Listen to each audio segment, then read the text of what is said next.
معزز سامعین، السلام علیکم۔ آج جس کتاب کی ریکارڈنگ آپ کے سامنے پیش کی جائے گی اس کا عنوان آبلہ پا ہے۔ اس کی مصنفہ رضیہ فصیح احمد ہیں اور یہ ناول سن 2003 میں اکادمی بازیافت کراچی سے شائع ہوا۔ میں ہوں صداکار حمیرہ سعید۔ یہ recording national audio library for the blind کی جانب سے پیش کی جا رہی ہے۔ پھر تو میں اکثر وہاں جانے لگا۔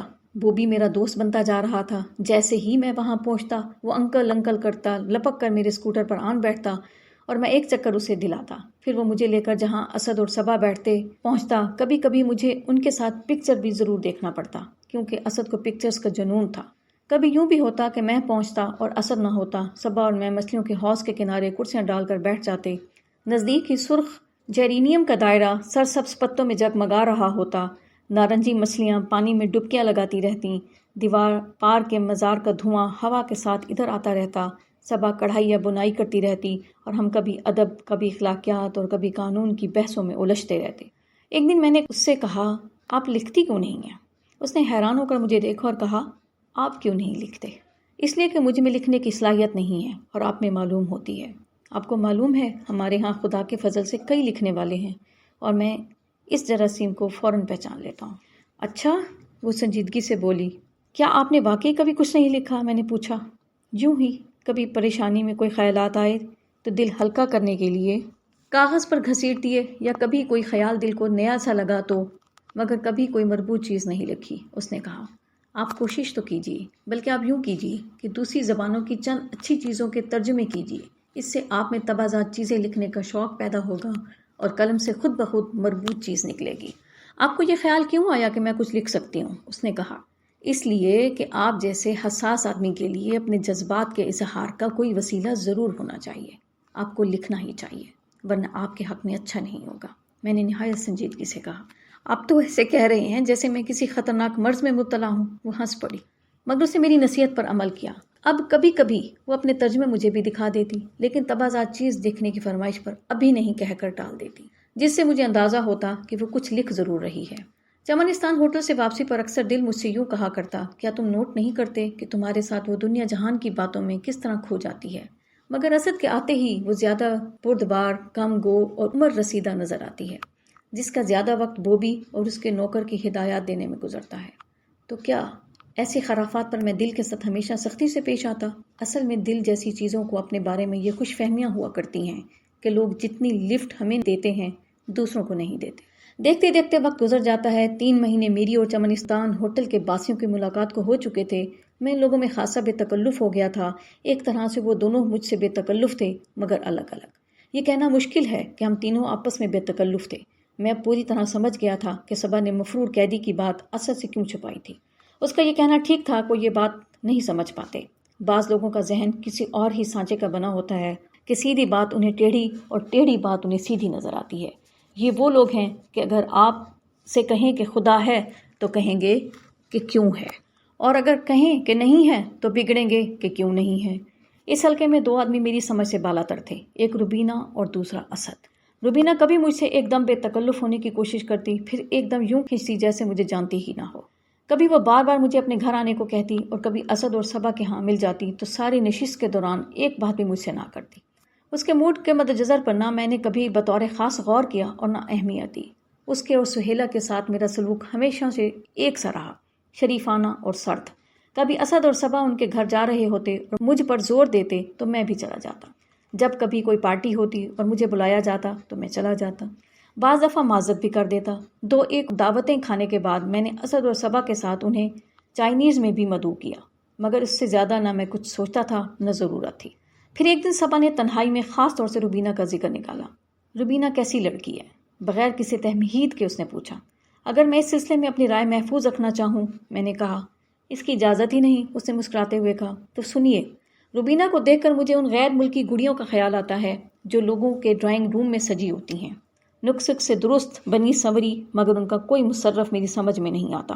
اگر گھر کے بچوں کو ان سے کھیلنے کی ہی اجازت ہوتی تو… مذاق نہیں، سنجیدگی سے بتائیے، وہ بات کاٹ کر بولی۔ سنجیدگی سے ہی بتا رہا ہوں، میں نے کہا۔ اور سہیلا؟ وہ بولی۔ سہیلا؟ سہیلا بیچاری گھر کی بنی ہوئی وہ گڑیا ہے جس کا منہ چپٹا ہوتا ہے، ناک تکونی، آنکھیں ڈراؤنی اور جسم بے ڈول۔ اس کو جتنا سجاؤ بناؤ اتنی ہی بھدی نظر آتی ہے۔ وہ ہنس پڑی۔ بھئی شکل و صورت کو چھوڑ کر بتائیے کہ ان لڑکیوں کے متعلق آپ کا کیا خیال ہے؟ الٹرا ماڈرن ہیں، میں نے کہا۔ تھوڑی سی ماڈرن تو ضرور ہیں، مگر لڑکیاں بری نہیں ہیں، شادی کے بعد اور سدھر جائیں گی۔ میں جھک کر گھاس کا تنکا توڑنے لگا۔ میں سوچ رہی تھی وہ خاص بڑی بوڑھیوں کے انداز میں بولی جنہیں سوائے جوان لڑکیوں کی شادی کے کوئی اور موضوع ہی نہیں سوچتا کہ کہیں جلدی سے روبینہ کی شادی ہو جاتی تو اچھا تھا۔ پہلی شرط کی کیا کوئی خاص ضرورت ہے؟ میں نے مذاقاً کہا۔ میرا مطلب لفظ جلدی سے تھا۔ جی ہاں، وہ بدستور سنجیدہ تھی۔ آپ کو معلوم نہیں، نزدیکی ریاست کے نوابوں کے خاندان کے ایک صاحبزادے اس کے پیچھے پڑے ہوئے ہیں۔ وہ صاحبزادے جن کے لیے سنا ہے کہ پتلون کی دونوں جیبوں میں بوتلیں رکھتے ہیں اور کار چلا رہے ہوں یا پیدل چل رہے ہوں، چسکیاں چلتی رہتی ہیں۔ میں نے پوچھا۔ جی ہاں، وہی۔ اور اس کی عمر آپ کو معلوم ہے؟ مشکل سے 18-19 سال ہے۔ شکل سے بھی کم عمر نظر آتا ہے، مگر لڑکا پلا ہوا ہے۔ روبینہ کے لیے برا نہیں، روز ایک سے ایک نئی اور جہازی کار میں گھومتا ہے۔ صبا نے پلکیں اٹھا کر دیر تک مجھے دیکھا۔ جب وہ کسی بات پر خفا ہوتی تو یوں دیکھتی۔ مجھے اس کی یہ ادا پسند تھی، اس لیے جان بوجھ کر بھی اسے خفا کیا کرتا۔ آپ کو معلوم ہے یہ کس قسم کے لوگ ہیں؟ وہ ذرا تیزی سے بولی۔ دونوں کا ایک ہی ڈیزائن نظر آتا ہے، میں نے کہا۔ ممکن ہے رنگ الگ الگ ہو۔ وہ تھوڑی سی خفا ہوئی، پھر مجھے مسکراتے دیکھ کر خود بھی مسکرا دی۔ یہ وہ لوگ ہیں، اس نے زور دے کر کہا، جن کے کوئی ماڈلز نہیں ہیں۔ یہ شادیاں کرتے ہیں اور اپنی بیویوں کو ان محلوں میں بند کر دیتے ہیں جن کی دیواریں 100 فٹ اونچی ہوتی ہیں، جن کے دروازوں پر پہرا ہوتا ہے اور جہاں پرندہ پر نہیں مار سکتا، اور خود گل چھڑے اڑاتے ہیں۔ مارے جوش کی اس کی آنکھیں چمک اٹھیں اور چہرہ سرخ ہو گیا۔ یہ آپ مجھے بتانے کے بجائے روبینہ کو بتائیے، میں نے دھیمے لہجے میں نیک صلاح دی۔ وہ ٹھنڈی پڑ گئی، پھر بولی، روبینہ بے حد بے وقوف ہے۔ اگر کوئی اوندھی بات اس کے دماغ میں آ گئی تو پھر وہ کچھ نہیں سوچے گی اور کر ڈالے گی۔ میں سوچ رہی تھی کہ اس سے پہلے کہ وہ اس لڑکے کے پھندے میں پھنس جائے، اس کی شادی کسی اچھی جگہ ہو جاتی۔ اشتہار دلوا دیجیے، اوپر لکھ دیجیے، ارجنٹ۔ اس نے مجھے گھور کر دیکھا اور شاید وہ سمجھ گئی کہ جو اشارہ وہ مجھے دے رہی ہے میں اسے سمجھ لینے کو قطعی تیار نہیں ہوں۔ ہار کر وہ آہستہ سے بولی، روبینہ بے وقوف ضرور ہے مگر بری نہیں ہے۔ میں منہ اٹھا کر آسمان پر اڑنے والی چیلوں کو اس طرح دیکھنے لگا جیسے زندگی میں پہلی مرتبہ دیکھی ہوں۔ اس کے بعد صبا نے پھر کبھی میرے سامنے روبینہ کی تعریف میں قصیدے نہیں پڑے، مگر یہ ذکر ضرور افسوس سے کرتی رہی کہ روبینہ جب بھی ملتی ہے اس لڑکے کا ذکر کرتی ہے، اور میرا خیال ہے وہ اس سے خاصی متاثر ہو رہی ہے۔ اسد کے سامنے بھی اس نے 2-1 مرتبہ یہ بات کہی، مگر اس نے کوئی تبصرہ نہیں کیا۔ پھر ایک دن روبینہ نے کوئی قیمتی تحفہ صبا کو دکھایا جو اس لڑکے نے دیا تھا۔ یہ دیکھ کر صبا بے حد پریشان ہوئی۔ اس دن میری موجودگی میں اس نے اسد سے کہا، تم چچا احمد سے صاف صاف کہہ دو کہ روبینہ کو اس لڑکے سے ملنے کی ہرگز اجازت نہ دیں۔ میری امید کے خلاف اسد اس بات پر فوراً آمادہ ہو گئے، اور انہوں نے صبا کی اس بات سے اتفاق کیا کہ روبینہ کو اس لڑکے سے بچانے کی ہر ممکن کوشش کرنی چاہیے۔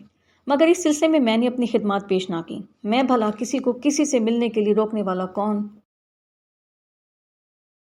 ایک دن ہم 4 یار مل کر ولی تنگی ڈیم دیکھنے گئے جو فوج کے ہاتھوں زیر تعمیر تھا۔ کوئٹہ ڈویژن کی پانی کی قلت کو دور کرنے کے لیے یہ اسکیم بہت پرانی تھی، مگر اب تک ناقابل عمل سمجھی جاتی تھی۔ اب فوجی جوانوں کی ہمت کے سہارے سے اسکیم کو عملی جامہ پہنایا جا رہا تھا۔ ریتیلے پہاڑ کاٹ کر بمشکل تمام ایک قابل عبور راستہ بنا لیا تھا جو اسی بند تک جاتا تھا۔ اوڑک کے ریسٹ ہاؤس میں ہم نے اپنے اسکوٹر چھوڑے اور اپنے فوجی دوست کے ٹرک میں بیٹھ گئے۔ اس 4 میل میں آدمی 4000 فٹ بلندی پر جاتا تھا، اور اس قدر عمودی چڑھائیاں تھیں کہ چڑھتے ہوئے اوپر کا سانس اوپر اور نیچے کا نیچے رہ جاتا تھا۔ کئی مرتبہ وہ بھاری بھرکم ڈوج کسی چڑھائی پر چڑھتے ہوئے جواب دے دیتی تھی اور واپس لوٹنے لگتی تھی۔ اس وقت اس فوجی افسر کو چھوڑ کر جو روز ہی وہاں جاتا تھا، ہم سب کا رنگ اڑ جاتا تھا۔ کوئی ڈرائیور کو رائے دیتا کہ ہر چڑھائی کے شروع میں ہی گاڑی فرسٹ گیئر میں ڈال دے، دوسرا ٹوکتا کہ وہ قطعی بات نہ کرے اور پورا دھیان گاڑی کی طرف رکھے۔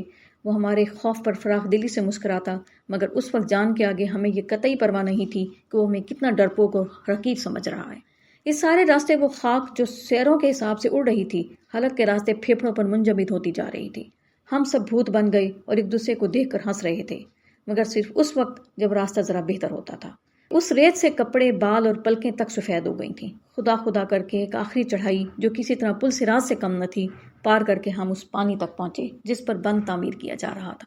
پانی ہلکے ہلکے شر شر کرتا ہوا گول پتھروں پر بہہ رہا تھا۔ اوپر بند تک جانے کے لیے پانی میں سے گزرنا پڑتا تھا۔ ہم نے بسم اللہ کر کے اپنے جوتے پانی میں ڈال دیے اور ابھرے ہوئے پتھروں پر پاؤں رکھنے کی کوشش میں گرتے سنبھلتے پانی میں سے گزرنے لگے۔ ابھی کچھ دور ہی گئے ہوں گے کہ بند پر بیٹھے ہوئے فوجیوں نے بےتابی سے واپس جانے کا اشارہ کیا اور ساتھ ہی بھڑام کی روح فرسا آواز سنائی دی۔ ہمارے کیپٹن دوست نے بتایا کہ بارود سے پتھر اڑائے جا رہے ہیں اور ہم لوگ الٹے پاؤں پھرے۔ ہمارے سر پر پتھر ہوا میں اڑ رہے تھے اور ہم سب کے واپس بھاگنے کا سماں کچھ ایسا تھا جیسے ہم لڑائی میں مراجعت کر رہے ہوں۔ ایک بڑے سے پہاڑ کے آگے نکلے ہوئے چھجے کے نیچے بہت سے ملٹری ٹرک اور جیپیں کھڑی تھیں۔ ہم نے وہاں پہنچ کر دم لیا اور ایک ٹرک میں چڑھ کر بیٹھ گئے۔ اس وقت مجھے یوں محسوس ہو رہا تھا جیسے ہم میدان جنگ میں خندقوں میں چھپے دشمن کی گھات میں بیٹھے ہوں۔ جب آل کلیئر ہو گیا تو ہم اپنی جائے پناہ سے نکلے اور دوبارہ پانی میں سے گزرتے ہوئے اس عمودی چڑھائی پر چڑھنے لگے جو ہمیں بند کر کے اوپر پہنچاتی تھی۔ وہاں ڈرلنگ ہو رہی تھی اور مارے شور کے کان پھٹے جا رہے تھے۔ ہمارے چاروں طرف ریت تھی اور خاکی وردیاں تھیں، کام کی امنگ اور لگن تھی۔ یہ بند ایک طرف سے فوجی انجینئروں کے لیے چیلنج تھا جس پر انہوں نے لبیک کہا تھا اور ہر طرح کی دشواریوں کے باوجود کم سے کم وقت میں اسے پورے کرنا پر تلے ہوئے تھے۔ انسانی ہاتھوں اور ان سے چلنے والی مشینوں نے 100 فٹ سے بھی زیادہ مٹی ڈھیر کر دی تھی اور اب بھی ایک بلڈوز پہاڑ کی چڑھائی سے مٹی ڈھو ڈھو کر بند پر پھیلا رہا تھا۔ اس بلڈوزر کے چلنے کے لیے اتنی ہی جگہ تھی جتنی اس کے دو پہیوں کا آپس کا فاصلہ، اور ڈرائیور نہایت چابک دستی سے اسے سیدھا اور الٹا بھی چلا رہا تھا۔ میں حیران تھا کہ یہ اپنے کام میں کتنے چاق و چوبند اور نڈر ہیں جو اتنی بے باکی سے یہ خطرناک کام انجام دے رہے ہیں۔ اگر انچ بھر چوک جائیں تو گزوں نیچے جا پڑیں۔ اس وقت مجھے ہی کیا شاید سب کو اپنی کم ہمتی پر شرم آ رہی تھی۔ ہم راہ کی دشوار گزاریوں سے ہی گھبرا گئے تھے، جبکہ ان میں سے اکثر بلا ناغہ اسی رستے سے یہاں آتے تھے اور باقی یہیں خیمے لگا کر رات کو سوتے تھے اور 8000 فٹ کی بلندی کی تیز یخ ہوا اور ٹھنڈ کو برداشت کرتے تھے۔ ہمیں واپس جانا نسبتاً آسان نظر آنے لگا۔ وہاں ریت کے اس اونچے پلیٹ فارم پر ایک پرانی سی میز اور ایک کرسیاں پڑی تھیں۔ ہم باری باری تھوڑی دیر ان پر بیٹھے اور پھر شام ہوتی دیکھ کر فوجی افسروں اور سپاہیوں کو ان کی کارکردگی کی داد دیتے ہوئے واپس لوٹے۔ واقعی ہم ان کے کام سے بہت متاثر ہوئے۔ اس دفعہ ہم نے اپنے ڈرائیور کو بھی ہدایات نہ دیں اور اس پر بھروسہ کر کے ٹرک میں بیٹھ گئے۔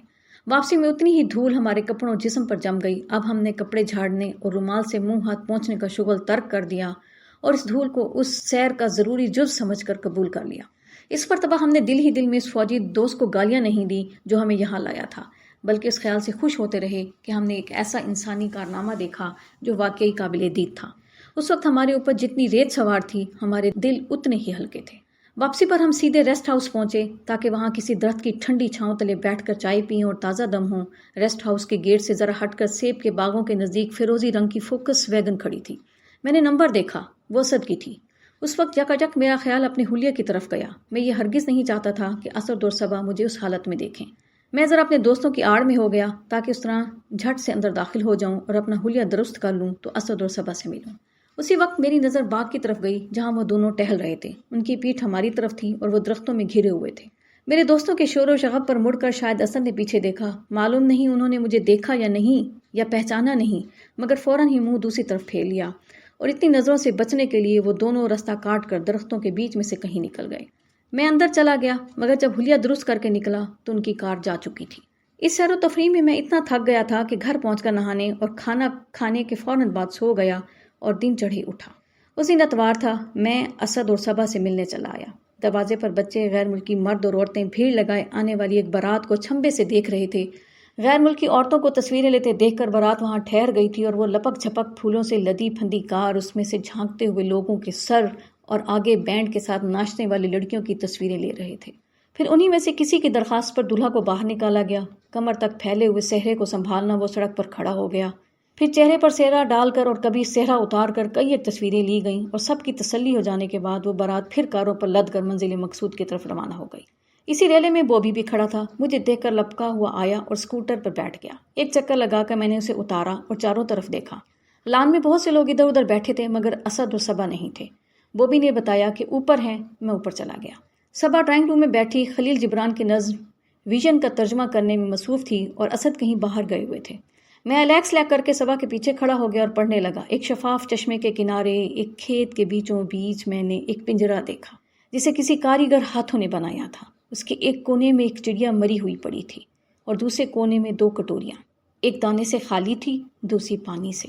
میں عقیدت سے کھڑا رہا جیسے وہ بے جان چڑیا اور چشمے کی گنگناہٹ بے حد مقدس اور قابل احترام چیزیں ہوں، ایسی چیزیں جو دل و دماغ کو ٹٹولنے اور غور و فکر کرنے پر اکسائیں۔ یوں اس منظر اور اپنے خیالات میں کھوئے ہوئے مجھے احساس ہوا کہ بیچاری چڑیا ایک چشمے کے کنارے پیاس سے اور ایک لدے ہوئے کھیت میں بھوک سے مر گئی تھی، زندگی کے گہوارے میں جیسے کوئی امیر آدمی اپنے مکفل تجوری میں بند سونے کے سکوں کے درمیان بھوک سے مر رہا ہو۔ میری آنکھوں کے سامنے وہ پنجرہ دفعتاً ایک انسانی ڈھانچہ بن گیا اور مری ہوئی چڑیا آدمی کا دل، جس میں کسی دکھیاری عورت کے لبوں ایسے زخم سے خون رس رہا تھا۔ اس زخم سے ایک آواز بلند ہوئی، میں انسانی دل ہوں، وجود کا قیدی اور دنیاوی قانون کا مارا، خدا کی تخلیق کردہ حسن کی کھیتی کے درمیان، زندگی کے چشمے کے کنارے، میں انسانوں کے بنائے ہوئے قوانین کے پنجرے میں مقید ہوں۔ کیسا ہے؟ سبا نے پیچھے مڑ کر دیکھا۔ اچھا ہے، میں نے کہا۔ لوگ خلیل جبران اور ٹیگور کے طرز تحریر کے متعلق کچھ بھی کہیں، مجھے یہ دونوں پسند ہیں، اس نے کہا اور قلم رکھ کر اٹھ کھڑی ہوئی۔ حسن کی کھیتی اور زندگی کے چشمے نے یکاچک میرا ذہن اڑک کے چشموں اور سیب کے باغوں کی طرف منتقل کر دیا، اور میں نے کہا، کل آپ لوگوں نے اڑک میں خوب سیر کی؟ جی؟ اس نے آنکھیں اٹھا کر حیرانی سے مجھے دیکھا۔ کل ہم ولی تنگی بند دیکھ کر لوٹے تو آپ کی کار ریسٹ ہاؤس کے نزدیک کھڑی تھی۔ میں آپ سے ملنے ہی آ رہا تھا مگر آپ لوگ واپس چلے آئے۔ کل؟ وہ صوفے پر بیٹھتے ہوئے بولی۔ کل تو ہم کہیں بھی نہیں گئے، کسی اور کی کار ہوگی۔ مجھے اس کے بھول پن پر ہنسی آئی، گویا میں ان کی کار اور اس کے نمبر تک کو نہیں پہچانتا۔ میں دوسرے صوفے پر بیٹھ گیا اور غور سے اس کی طرف دیکھنے لگا۔ کل شام تو میں بوبی کے ساتھ لوڈو کھیلتی رہی۔ اسد اپنے کام سے باہر گئے ہوئے تھے۔ سچ؟ اس کے چہرے پر لکھا ہوا تھا، اور اسے جھوٹ بولنے کی ضرورت بھی کیا تھی۔ اس نے کھڑکی میں سے جھانک کر نیچے دیکھا اور بولی، اسد آتے ہی ہوں گے، بلکہ اب تک تو انہیں آ جانا چاہیے تھا، 10:30 بجے کا کہہ کر گئے تھے۔ میرا ذہن بھٹک رہا تھا۔ صبا میز پر سے اپنا پرچہ اور کتاب اٹھا لائی اور مجھے خلیل جبران کی نظم کا انگریزی اور اپنا کیا ہوا اردو ترجمہ اور اس میں پیش آنے والی مشکلات سناتی رہی، مگر میں نے کچھ بھی نہیں سنا۔ میں سوچ رہا تھا کل شام اسد کے ساتھ سیب کے باغ میں وہ کون لڑکی تھی۔ اسد کی کار میں نے دیکھی تھی، اس نے پلٹ کر خود ہمیں دیکھا تھا اور وہ دونوں درختوں کے جھنڈ میں غائب ہو گئے تھے۔ کیا یہ بات میں صبا کو بتا دوں؟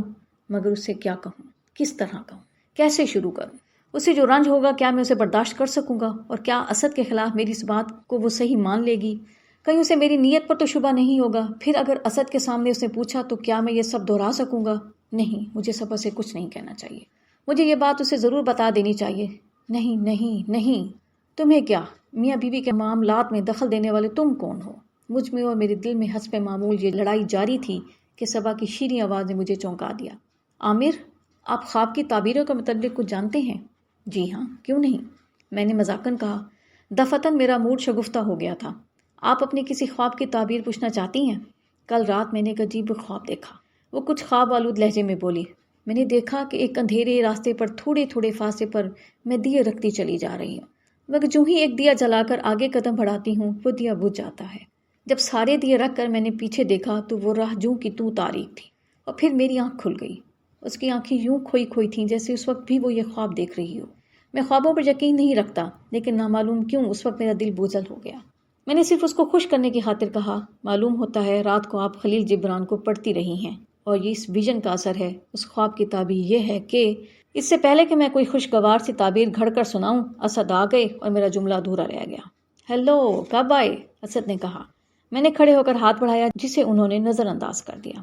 تھوڑی دیر ہوئی، میں نے جواب دیا اور غور کیا کہ آج اسد کی نظریں بدلی ہوئی ہیں۔ اچھا ہوا میں آ گیا، ورنہ تمہیں اور انتظار کرنا پڑتا۔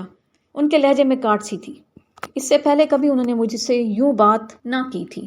شروع سے ہی شمسہ باجی کے بھائی کی حیثیت سے مجھے کچھ زیادہ رعایت دی گئی تھی۔ وقت بے وقت کھانے پر بٹھا لیا جاتا تھا۔ خود 2-1 دفعہ اسد مجھے صبا کے پاس چھوڑ کر اپنے کسی کام سے چلے گئے تھے، اسی لیے جب بھی میں آتا اور اسد نہ ہوتے صبا مجھے بیٹھنے کو کہتی اور میں بیٹھ جاتا۔ اس سے پہلے بھی ایسا ہوا کہ اسد آئے تو میں یہاں پہلے سے موجود تھا، مگر آج لہجے کا انداز کچھ طنزیہ تھا اور بالکل اچانک۔ یہ مجھ پر شک کیا جا رہا تھا، یا ان کا اپنا مجرم ضمیر مجھ سے اس طرح مخاطب ہونے پر مجبور کر رہا تھا۔ میں جتنی دیر بیٹھا رہا اسد کے رویے میں فرق محسوس کرتا رہا۔ وہ کئی منٹ تک میری موجودگی کو قطعی نظر انداز کیے صبا سے اپنے محکمے کی اول جلول باتیں کرتے رہتے، پھر میری طرف دیکھ کر یوں مخاطب ہوتے جیسے کسی بے حد بور مہمان سے کوئی انسان بڑی ہمت کے بعد محض اسے خوش کرنے کی خاطر ایک آدھ بات کر لے۔ وہ بھی آ گیا تو وہ اسے گود میں بٹھا کر اس سے باتیں کرتے رہے، پھر اچانک اٹھ کر ریڈیو گرام لگا دیا اور اپنی اور بوبی کی پسند کے ریکارڈ بجاتے رہے۔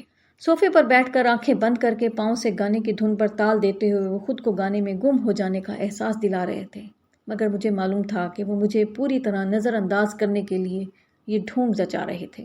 جلد ہی میں نے اجازت چاہی۔ ہمیشہ کی طرح انہوں نے ٹھہرنے پر اصرار نہیں کیا، نہ کھانے کے لیے کہا۔ اچھا چلے، انہوں نے گردن اٹھا کر کہا اور پھر میری طرف یوں دیکھا جیسے ٹٹول رہے ہوں کہ میں صبح سے کوئی ایسی ویسی بات کہہ کر تو نہیں جا رہا ہوں۔ مجھے دیکھنے کے بعد وہ غیر شعوری طور پر ان کی نظریں صبا کے چہرے پر جائزہ لیتے رہیں، جس سے صبا کچھ پریشان سی ہو گئی۔ میرے خدا حافظ کہنے پر بیٹھے بیٹھے دونوں نے خدا حافظ کہا اور میں نیچے چلا آیا۔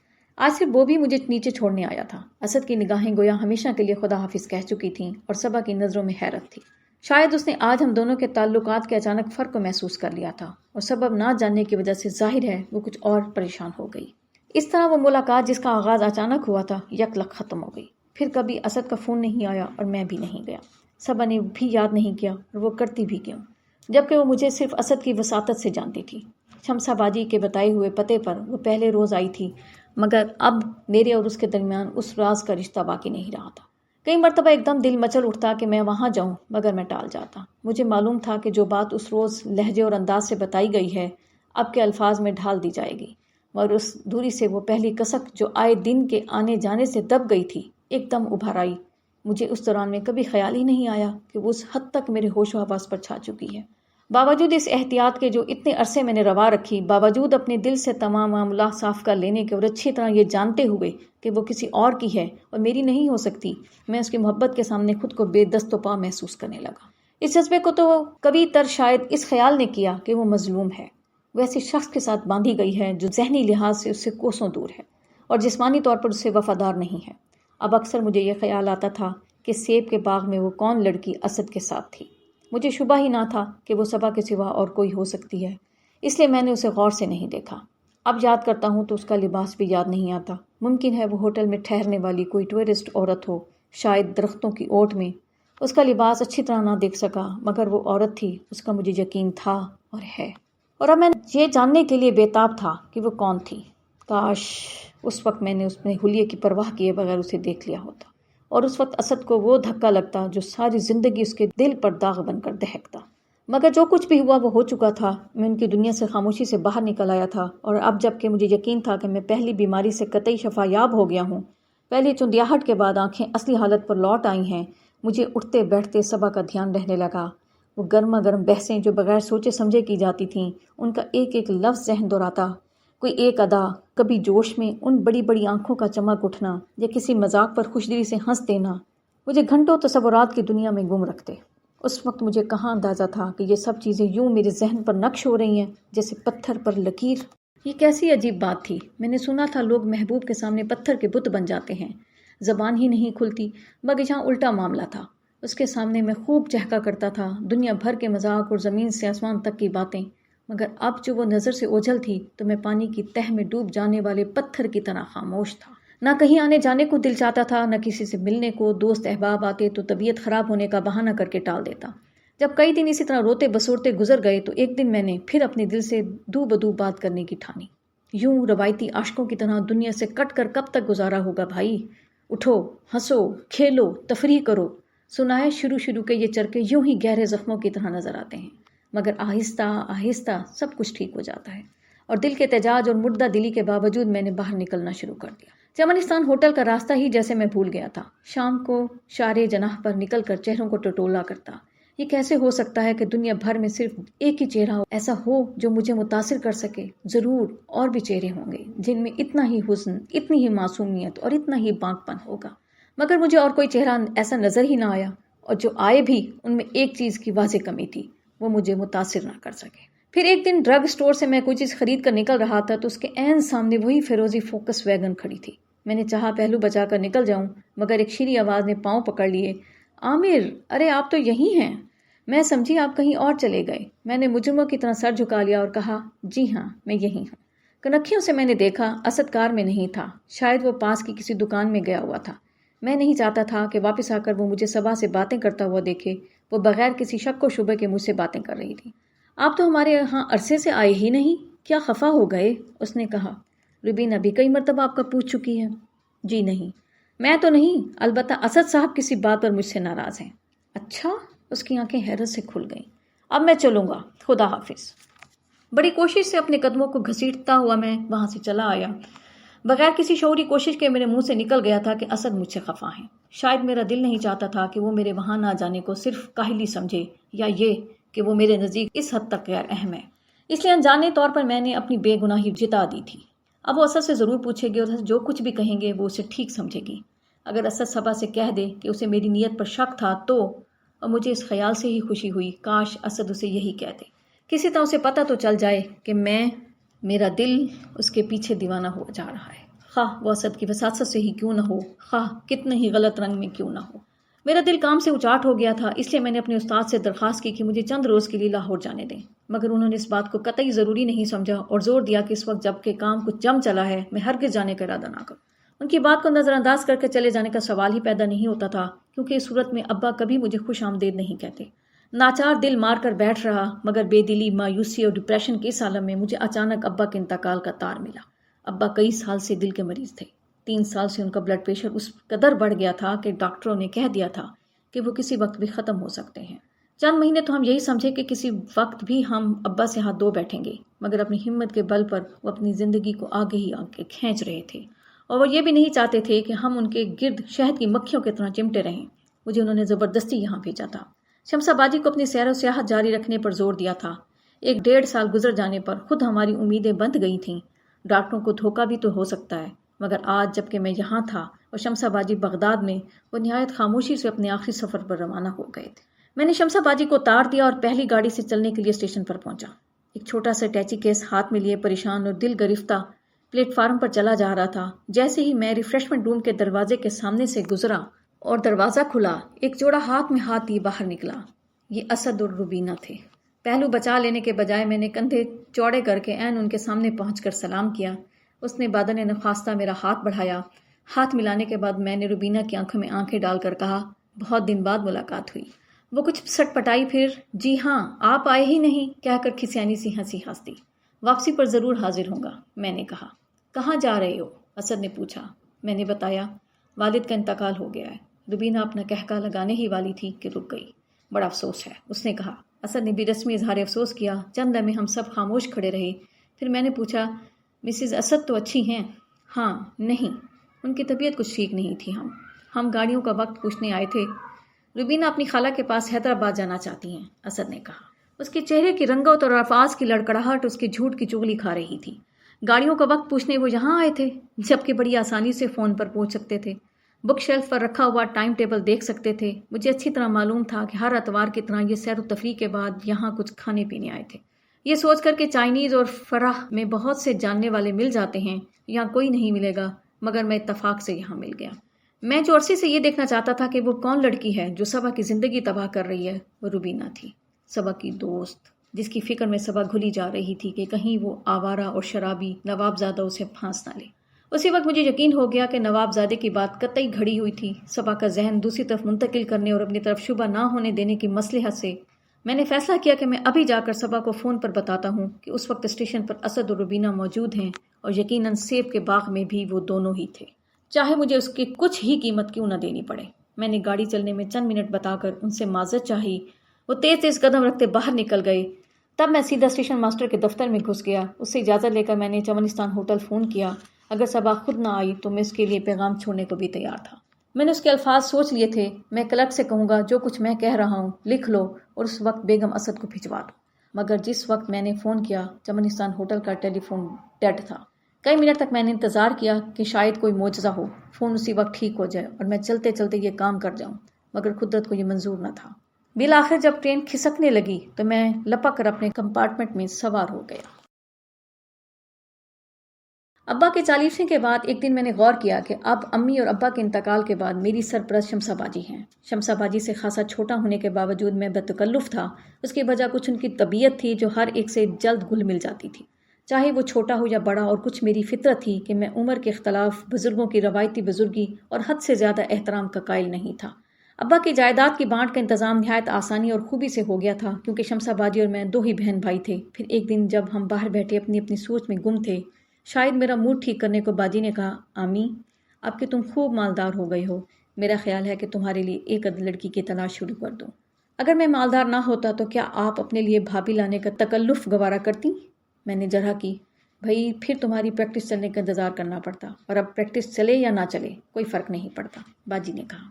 مگر باجی پہلے غربت میں تو میں کسی بھی لڑکی کے ساتھ گزارا کر لیتا، مگر اب ایسی ویسی لڑکی میری نظروں میں کہاں سمائے گی؟ میں نے انہیں چھیڑا۔ باجی نے ترچھی نظر سے مجھے دیکھا۔ ایسے کہاں کہ افلاطون ہو گئے ہو اب تم؟ افلاطون نہیں، مگر آپ کے کہنے کے مطابق قارون تو ہو گیا ہوں نا۔ وہ ہنس پڑی، بولی آمی جب کوئی اچھی لڑکی دیکھتی ہوں تو سوچتی ہوں یہ آمی کی دلہن ہو تو کیسی رہے۔ میں بھی یہی سوچتا ہوں، مگر اکثر پتہ چلتا ہے کہ اس پر مجھ سے پہلے ہی کوئی صاحب ہاتھ صاف کر چکے ہیں۔ ہاں، اکثر اچھی لڑکیوں کی شادی جلد ہو جاتی ہے، اس لیے سوچ رہی ہوں کہ آپ کے ہونہار لڑکیوں کی جو کھیپ ابھرے گی اس میں کہیں تمہیں کھپا دوں گی۔ ایسا نہ ہو کہ بعد میں لڑکیاں بوڑھے کھوسر سے شادی کرنے سے انکار کر دیں۔ باجی، میں نے سنجیدگی سے کہا، اب تک صرف ایک لڑکی مجھے ایسی ملی ہے جس سے میں شادی کرتا، مگر اس کی شادی ہو چکی ہے۔ بتائیے اب کیا کروں؟ تم ایڈیپکس کمپلیکس کے شکار معلوم ہوتے ہو۔ تم ہمیشہ بڑی عمر اور شادی شدہ لڑکیوں کی طرف کھینچتے ہو۔ اصل میں جن بچوں کی ماؤں کا انتقال ان کے بچپن میں ہو جاتا ہے وہ اس… باجی، میں نے بات کاٹی، آپ نے لفظ ہمیشہ بالکل غلط استعمال کیا۔ میں نے آج تک کسی عورت کی طرف کوئی دھیان نہیں دیا۔ رہی بڑی عمر تو وہ لڑکی شادی شدہ ضرور ہے، مگر مجھ سے کم عمر ہے۔ کیا تم اسے چاہتے ہو؟ ہاں۔ میں نے پہلی دفعہ خود کے سامنے بھی بلا چون و چرا اس ننگی حقیقت کو تسلیم کیا، اور مشکل یہ ہے کہ وہ خوش نہیں ہے۔ وہ ایسی جگہ پھنس گئی ہے جہاں وہ کبھی خوش نہیں رہ سکتی، اور اس کا شوہر دوسری لڑکیوں کے ساتھ پھرتا ہے۔ اچھا، باجی بولی، تمہیں اس سے ہمدردی ہو گئی ہے۔ وہ اپنے دکھڑے تمہارے آگے روتی ہوگی اور تم سمجھتے ہوگے کہ دنیا میں ایک تم ہی اس کے رازدار، غم گسار اور جانے کیا کیا ہو۔ کوئی باجی کے لہجے میں تمسخر نہیں تھا، سنجیدگی تھی، مگر مجھے بہت برا لگا۔ اسے بچانے کے لیے میں زور سے چلایا، وہ کسی کے آگے دکھڑے رونے والی لڑکیوں میں سے نہیں ہے باجی۔ شاید وہ جانتی ہی نہیں کہ اس کا میاں کہاں کس کو لیے پھرتا ہے، اور اگر جانتی ہے تو کبھی کسی پہ ظاہر نہیں ہونے دیتی۔ بہرحال تم کیا کر سکتے ہو؟ باجی نے کہا، میں چاہتا ہوں کہ وہ اپنے میاں سے طلاق لے کر مجھ سے شادی کرے۔ میں جانتا ہوں باجی، وہ ہمارے خاندان میں آ کر بڑی خوش رہے گی۔ وہ خلوص و محبت اور یکجہتی چاہتی ہے، اور وہاں صرف بناوٹ اور دھوکہ ہے۔ باجی منہ اور آنکھیں پھاڑے حیرت سے میری طرف دیکھتے رہیں۔ تم میں یہ بات ہوئی ہے؟ پھر انہوں نے مجھ سے پوچھا۔ نہیں، میں نے آج تک اسے کچھ نہیں کہا، مگر اب یہاں سے جا کر ضرور کہوں گا۔ پاگل ہوئے ہو؟ باجی غصے سے بولی، اسے تم سے کچھ نہیں کہا اور تم نے اس سے کچھ نہیں کہا، پھر تمہیں کیا معلوم کہ وہ خوش نہیں ہے؟ چھوٹتے ہی تم اس سے کہو گے کہ تم اپنے میاں سے طلاق لے کر مجھ سے شادی کر لو تو وہ تمہارے منہ پر تھپڑ لگائے گی۔ شریف گھرانوں میں طلاقیں نہیں ہوتی۔ آج کل شریف گھرانوں میں بھی طلاقیں ہوتی ہیں، اور اگر نہیں ہوتی تو ہونی چاہیے۔ ساری عمر رونے گنوانے سے طلاق لے لینا بہتر ہے۔ میں کسٹمری موریلٹی کا قائل نہیں ہوں۔ جس چیز کا حق مذہب اور قانون دیتا ہے اسے حاصل نہ کرنا احمق پن ہے۔ میں جوش میں بولے چلا گیا، مہربانی کر کے آپ ملاؤں کی طرح مذہب کو ایکسپلائٹ نہ کریں۔ باجی تن سے بولی، کوئی گارنٹی ہے کہ وہ لڑکی تمہارے ساتھ خوش رہے گی؟ اگر تمہارے ساتھ خوش نہ رہے تو پھر طلاق لے لے اور پھر سے شادی کر لے۔ سوچو، اگر سارے گھرانوں میں یہی ہونے لگے تو ہماری سوسائٹی کا کیا حشر ہوگا۔ انہی چیزوں کو روکنے کے لیے یہ رسم و رواج اپنی افادیت ختم ہونے کے بعد بھی زندہ رہتے ہیں۔ طلاق کی مشکل اس لیے کھڑی کی گئی تھی کہ بے زبان عورتوں کو آسانی سے طلاق نہ دی جا سکے۔ شریف گھرانوں میں طلاق نہ ہونے کا خیال مانے رہے، مگر بے زبان عورتیں ہی اس رسم کا شکار ہوئیں، اور اب بھی ہو رہی ہیں۔ مرد تو بغیر طلاق دیے بھی دوسری شادیاں کرتے رہے، اب شادی کے نئے قانون بننے کے بعد نہیں کر سکیں گے، کم از کم بیوی کی اجازت کے بغیر نہیں۔ باجی نے کہا، میں سرے سے کسٹمری موریلٹی کا قائل نہیں ہوں۔ میں نے کہا، آج ریفلیکٹیو موریلٹی کا زمانہ ہے۔ یہ کیا بلا ہے؟ باجی نے پوچھا۔ اس میں کوئی اخلاقی برائی، دراصل اخلاقی برائی ہوتی ہے۔ کسی بات کو محض اس لیے بری نظر سے نہیں دیکھا جاتا کہ یہ کام سوسائٹی میں نہیں کیا جاتا۔ عقلی طور پر اخلاقیات کے قانون مرتب کرنے کا مطلب ہے کہ ایک کام محض رسمی و رواج کی وجہ سے اچھا یا برا نہ سمجھا جائے، بلکہ سود مند اخلاقی نظریوں پر قائم ہو۔ میں نے بڑے بڑے الفاظ استعمال کر کے باجی پر روب ڈالنے کی کوشش کی۔ بھائی، پہلے یہ کام سود مند اخلاقی نظریے کے تحت ہی کیے جاتے ہیں، اور بعد میں رسوم و رواج بن جاتے ہیں۔ بہرحال میں تمہیں کبھی یہ رائے نہ دوں گی کہ تم ایک بنے بنائے گھر کو تباہ کرنے کی کوشش کرو۔ ابھی تمہاری عمر ہی کیا ہے؟ تم ان باتوں کو کیا سمجھتے ہو؟ کل کو تمہاری شادی ہو جائے گی تو تمہیں کبھی اس لڑکی کا خیال بھی نہیں آئے گا۔ میں نے باجی کی یہ باتیں غور سے سنی اور دل سے پوچھا، کیا یہ بات ٹھیک ہے کہ کل کو میری کہیں شادی ہو جائے تو میں اسے بھول جاؤں گا؟ دل نے کہا، یہ تو صرف وقت ہی بتائے گا۔ باجی نے موضوع کو گرما گرم ہوتے دیکھ کر بات پلٹ دی۔ اچھا یہ تو بتاؤ، تم اسد اور صبا سے بھی ملے، وہ لوگ کیسے ہیں؟ لمحہ بھر کو میں چکرا سا گیا، کیا باجی کو بتا دوں؟ مگر میں جو ابھی اتنی شد و مت سے اپنے نئے خیالات کا اظہار کر رہا تھا، اتنی ہمت نہ کر سکا کہ باجی کو بتا دوں وہ جس کا کہ میں نے ذکر کیا تھا وہ صبا ہی تو ہے۔ ہاں اچھے ہیں، میں نے کہا۔ کیسی گزر رہی ہے ان کی؟ صبا بوبی سے کیسا برتاؤ کرتی ہے؟ بہت اچھا، میں نے مختصراً کہا۔ میں ان لوگوں پر ایک افسانہ لکھ رہی ہوں، باجی نے کہا۔ کس بات پر؟ میں نے پوچھا۔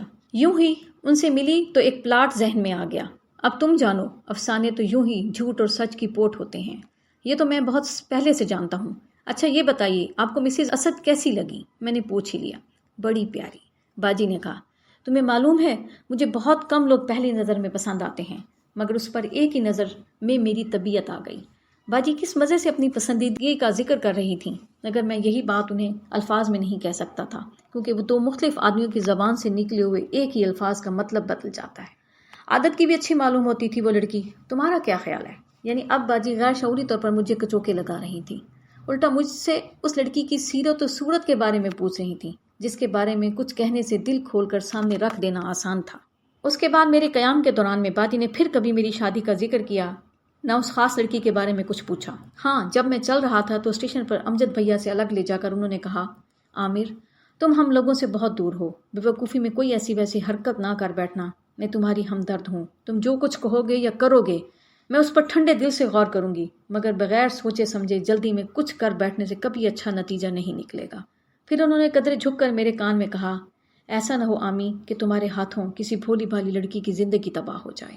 میری آنکھوں میں آنسو آ گئے۔ روندے ہوئے گلے سے میں نے کہا، باجی آپ نہیں جانتی کہ میں اسے کتنا پیار کرتا ہوں، اس کی زندگی تباہ کرنے سے پہلے میں مر جانا پسند کروں گا۔ باجی کی آنکھیں تعجب سے یوں پھٹ گئیں جیسے انہوں نے کسی دودھ پیتے بچے کو شیکسپیئر دہراتے سن لیا ہو۔ واقعی وہ مجھے بچہ سمجھتی تھیں اور پورے خلوص سے یہ سوچ رہی تھیں کہ میں بچپنے میں آ کر جو دل میں آئے کہہ رہا ہوں، مگر میری آخری بات سے شاید انہیں میرے دل کی گہرائی اور خلوص کا کچھ اندازہ ہوا۔ سچ تو یہ ہے کہ اس جملے سے جو بغیر کسی شعوری کوشش کے میرے منہ سے نکل گیا تھا، میں خود حیران سا رہ گیا تھا، اور پھر جو میں نے صبا کو دیکھا تو دیکھتا ہی رہ گیا۔ ان چند مہینے میں وہ کتنی بدل گئی تھی۔ اس کے گالوں کی گلابی جھلکیاں زرد پڑ چکی تھیں، آنکھوں کے نیچے سیاہ حلقے تھے اور ہر کام میں غیر حاضر دماغی کسی کیفیت تھی۔ مجھے دیکھ کر بھی اس کی آنکھیں ایک لمحے کو بلنک سی ہو گئیں، جیسے اس نے مجھے پہلی مرتبہ دیکھا ہو۔ پھر ان میں آشنا سی جھلک آئی، وہ مسکرائی، سلام کا جواب دیا اور مگر کچھ نہ بولی، جیسے مجھے دیکھ کر مبہوت رہ گئی ہو۔ کیسی طبیعت ہے آپ کی؟ میں نے پوچھا۔ اچھی تو ہوں، اس نے کہا، جس طرح میرے سوال میں اس کی طبیعت نہ ٹھیک ہونے کا صاف اشارہ تھا، اسی طرح اس کے جواب میں یہی کیفیت تھی۔ آپ بہت کمزور ہو گئی ہیں، میں نے کہا۔ اچھا؟ اس کے لہجے میں تعجب نہیں تھا، اور اس اچھا سے میں کچھ نہ سمجھا۔ پھر ایک دم میں مطلب پر آ گیا۔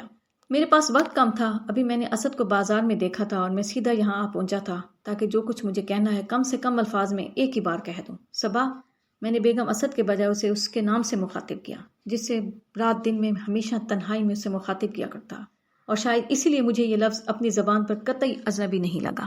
صبا، میں یہاں اتنے دن اس لیے نہیں آیا کہ اسد میرا آنا پسند نہیں کرتے تھے، اور وہ میرا یہاں آنا اس لیے پسند نہیں کرتے کہ میں ان کے ایک راز سے واقف ہوں۔ اس کا رنگ زرد پڑ گیا۔ کیسا راز؟ شاید اس کے ہونٹوں نے کہا۔